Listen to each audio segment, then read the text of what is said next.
move on to the handle. The template is pretty straightforward. Basically, just follow the paper graph, we're surely able to do it. Next, cut 2 pieces of 10mm strap on 3mm EVA foam. Then stick it onto the aluminum with epoxy glue. After that, slot the handles in to make sure it fits nicely. Then glue all the seams with super glue.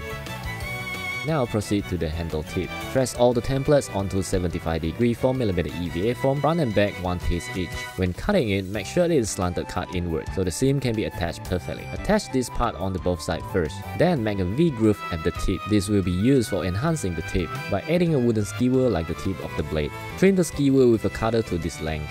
Then move on to this part. Use 10mm foam as the base and cut a 1cm slot for the aluminum. Then stick another 5mm layer to cover the groove. After that, use another 5mm as the surface and a 10mm as the base to make this. Then either use a rotary tool or drill to drill before attaching it. After sand it down and trim the holes, stick it on with contact adhesive. Then use epoxy glue again to attach the tip to the aluminum. Lastly, use the super glue for foam-to-foam seams. Moving on to this, mark the contacting part first, then cut the template out.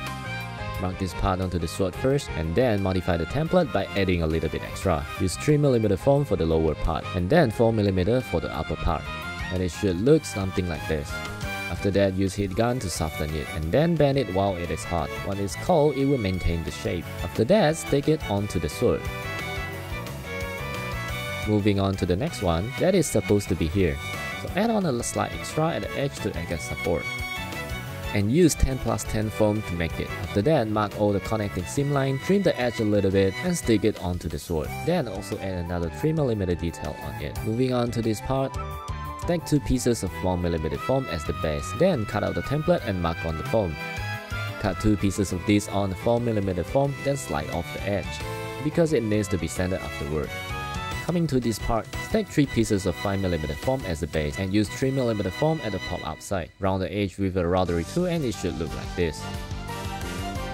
Once the previous part is sanded and rounded, use super glue to attach this part together, then attach it onto the sword. Next, move to these smaller details. These details are pretty straightforward, and 4mm foam will be used as the base. However, for this one, we'll add another 10mm stack. For the other one, the inner details will be 2mm foam. 4mm piece is sanded as well.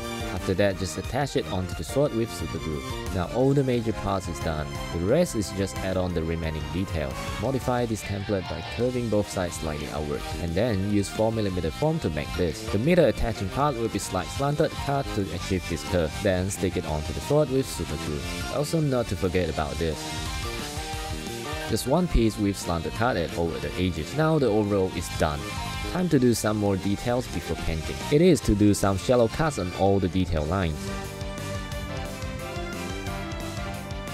Next step is to use a heat gun and heat the whole sword. It will help with sealing the foam and also open up the gaps at the cut. After priming it with either PVA glue or water-based paint, first paint the yellow part with airbrush and also the white paint with spray gun. If you don't have access to these tools, even spray can is fine. Then mask the white part and the yellow part with masking tape.